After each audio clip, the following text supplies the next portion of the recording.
ഇന്നത്തെ ദിവസം നീ ഒന്നും കഴിച്ചില്ലല്ലോ മോനെ. ദാ ഈ പാലെങ്കിലും കുടിക്ക്. എനിക്ക് തീരെ വിശപ്പില്ല ചേച്ചി. വിശപ്പുണ്ടെങ്കിലും ഇല്ലെങ്കിലും ഇത് കഴിച്ചേ പറ്റൂ. ഇത്രയും മരുന്ന് കഴിക്കുമ്പോ ഇതുപോലെ എന്തെങ്കിലുമൊക്കെ ശരീരത്തിൽ ചെന്നില്ലെങ്കിലേ അത് വലിയ കുഴപ്പമാവും. ദാ എന്താ ചേച്ചി ഇതൊന്നും തണുപ്പിച്ചെന്നൂടെ? എന്തൊരു ചൂട്. ഒരു ശ്രദ്ധയും ഇല്ലാതെ മൊബൈലിൽ നോക്കിക്കൊണ്ട് കുടിച്ചാ എങ്ങനെയാ മഹി? ഇത്തിരി തന്നക്കെട്ടെ എന്നിട്ടേ കുടിച്ചോളാം. അല്ല, ഇത്ര ശ്രദ്ധയോടെ നീ എന്താ മൊബൈലിൽ കാണുന്നത്? അതൊന്ന് എന്നെയും കൂടി കാണിച്ചേ. ചുമ്മാതല്ല, ചൂടുപാല് ചുണ്ടത്ത് വെച്ച് പൊള്ളിച്ചത്. ഇങ്ങനെ വയ്യാത്ത അവസ്ഥയിലാണെങ്കിലും എന്റെ മനസ്സിനൊരു ആശ്വാസം കിട്ടുന്നത് അമൃതയെ കാണുമ്പോഴാ.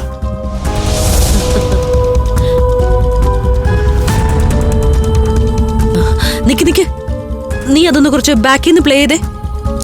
എന്തിനാ? കാര്യമുണ്ട്, നീ ഒന്നുകൂടെ ഒന്ന് പ്ലേ ചെയ്യ്.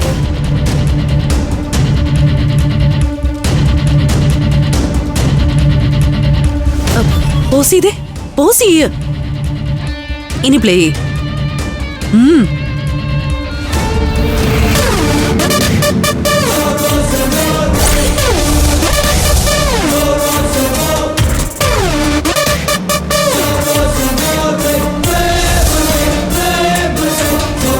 എന്റെ ഊഹം തെറ്റിയില്ല. ഇതിന്റെ എല്ലാം പിന്നില് അംബികയും സുമേഷുമായിരുന്നു. അമൃതയുടെയും സുമേഷിന്റെയും കല്യാണം കലക്കിയതിന്റെ പ്രതികാരം തീർക്കാൻ നടക്കുക അവള്. ഇതങ്ങനെ വെറുതെ കാണാൻ പറ്റില്ല. അനുഭവിച്ചത് മുഴുവൻ ഞാനാ. ദേ ഇപ്പോഴും ആശുപത്രി കിടന്ന് ഞാൻ അനുഭവിക്കുക. എന്റെ പൊന്നുമോ വിഷമിക്കണ്ട. അംബികയെയും സുമേഷിനെയും ഈ കാലാവധി ഒരു പാഠം പഠിപ്പിച്ചിരിക്കും. ആ സ്പാർക്ലിംഗ് ക്യാൻഡിൽ അമൃതയാണ് കൊളുത്തിയിരുന്നെങ്കിൽ അവളുടെ അവസ്ഥ എന്താകുമായിരുന്നു ചേച്ചി ഒന്ന് ആലോചിച്ച് നോക്ക്.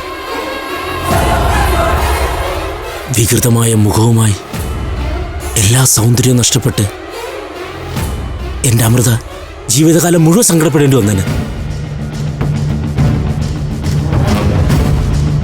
ആ പഞ്ചരത്നത്തിൽ എൻ്റെ അമൃത ഒട്ടും സേഫല്ല ചേച്ചി.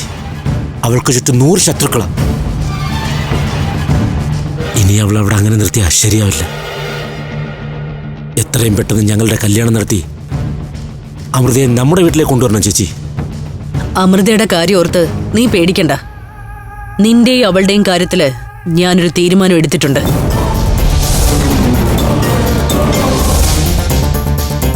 എന്റെ മോളുടെ കാര്യത്തിൽ നിന്റെയൊന്നും ഒരു തീരുമാനവും നടക്കാൻ പോകുന്നില്ല.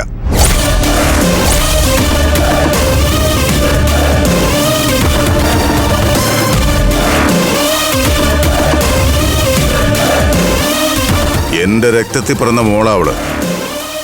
അവളുടെ അച്ഛനായ ഞാൻ ജീവനോടെ ഇരിക്കുമ്പോ അവൾ ആരെ കല്യാണം കഴിക്കണമെന്ന് ഞാൻ തീരുമാനിക്കും.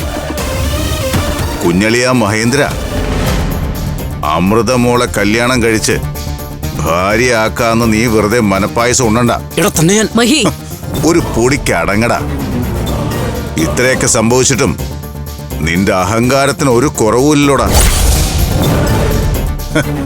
ഇപ്പൊ നിന്റെ മുഖം കണ്ട കാളപൂട്ടിയ കണ്ടം പോലെയാ.